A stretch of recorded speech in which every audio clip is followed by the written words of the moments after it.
Perfect. Thank you.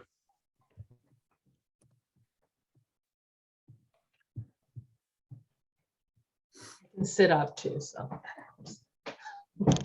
Yeah, so if you could say and spell your name again, thank you.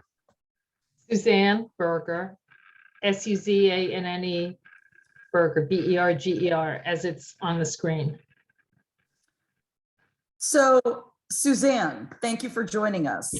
So the political calendar in disarray, on a scale of 1 to 10, how devastating is this for your party, the Democratic Party of New York? Ultimately, I don't think it'll make a big difference in results. It'll just take us more work to get there. You don't expect the current congressional lines to change at all and be altered? I do expect them to change some. But I think that we have more Democrats in New York State than we have Republicans. And I think if we get our message out, we can be successful in most, if not all, of the districts that we can be competitive in. You know the Chief Judge, Janet DeFiore, quite well. You have known her for decades. I suspect you are both friends, both of you Democrats here in Westchester for a long time. What did you make of her ruling? It was a sharply worded document it was a sharply worded ruling. What did you make of it? I was admittedly surprised by the lack of deference to the legislative body, which is elected by the people of the state of New York. And I thought her dissenting colleagues, including specifically Mr. Wilson, wrote a very well-reasoned opinion explaining why there was no proof that the maps were in fact gerrymandered. I understand that there was a problem with the methodology that the Constitution laid out with respect to the Independent Redistricting Commission. It didn't submit a second set of maps. Honestly, that was because it was deadlocked, and it was deadlocked because of partisan fighting, which shouldn't redound itself to taking away the power from the legislature. That's just not the right result, in my opinion, but the chief judge had a different opinion, and we have to respect the rule of law, and we'll see what the special master comes up with. I think that if the special master is able to review the work of the Independent Redistricting Commission, we will end up with a fair set of maps.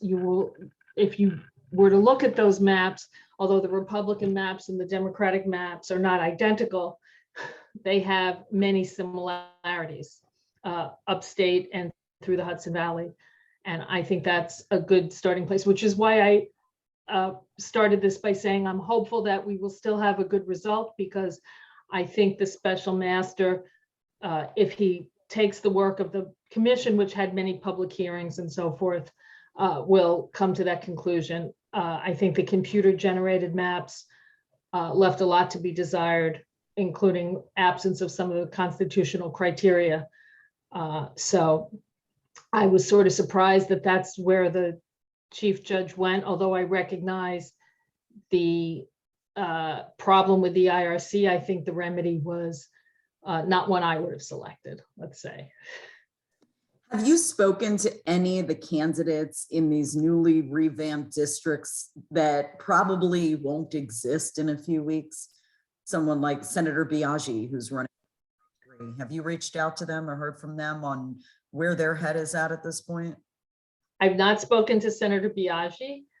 I did run into a candidate or two at the Holocaust Remembrance event at noon today, which was a lovely event, by the way, very moving.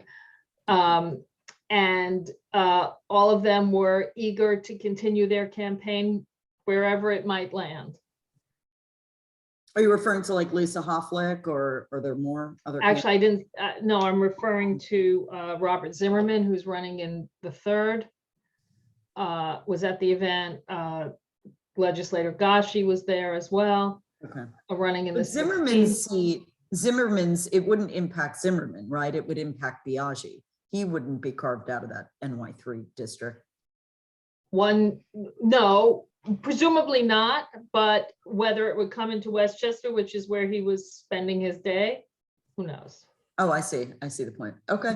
And so what is your prediction? Are we in for 2 primaries or just one? 2 scenarios here, right? The state Senate candidates can go on one day, the congressional candidates another, or do you see this all coming together in one big primary in August at some point? I'm not sure. That will be up to the legislature and the governor as to whether they want to move the primaries that are not required to be moved. That is the statewide primaries and the assembly primaries. There are also local primaries.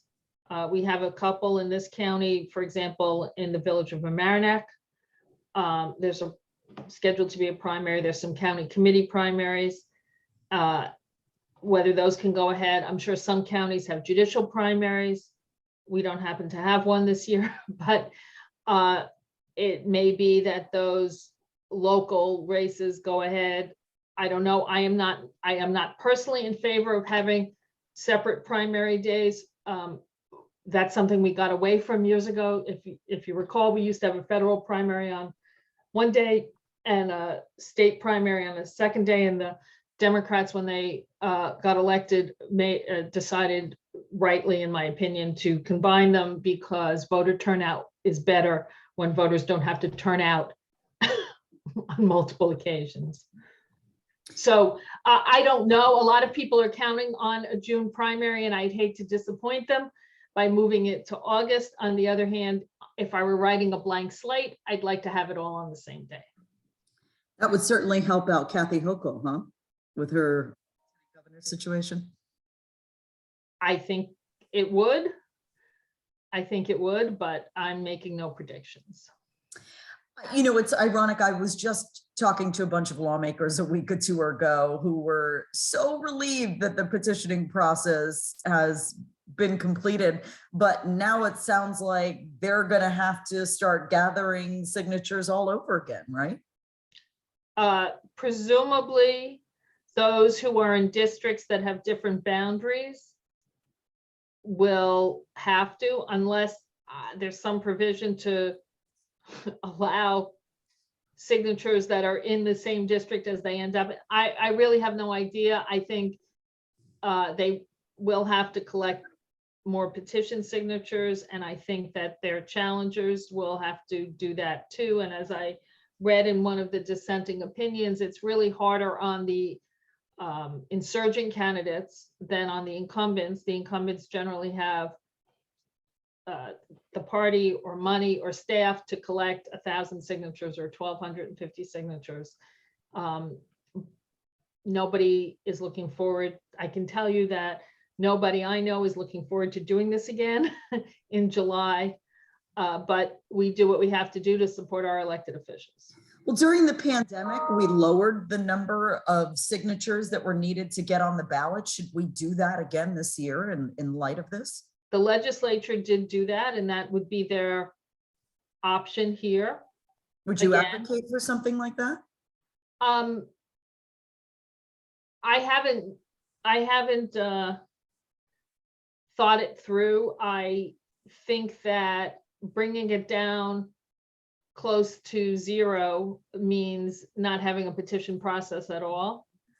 I personally have always been in favor of having a petition process because I think it shows candidates have basic support, basic organization, things they need to do to get elected.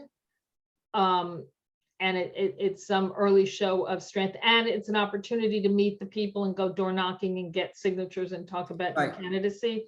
Mhm. So I could see, you know, usually petitioning is for a 5-week period. So if you cut it down to a 2.5-week period, maybe you cut it in half. I could see that. But to cut it lower than that, you may as well do away with it completely. Wonderful, Suzanne. Thank you so much. I really appreciate it. Is there anything else you think we need to know? Stay tuned. I'm not sure that by the time this program airs, there won't be some more changes. In the process, I'm sure the legislature is looking at this. I know there are court hearings scheduled for next week with the special master and what should be considered. So I have, as I've counseled people, stay calm. We'll know what the rules are soon enough. Fantastic. Thank you so much, Suzanne, for your insight as always. And we'll keep you posted on where this is airing and what maturation. It's kind of all over. It's like a content feeding frenzy right now. We'll be in touch with you. Thank you. Have a beautiful night. Okay, thank you. Bye-bye.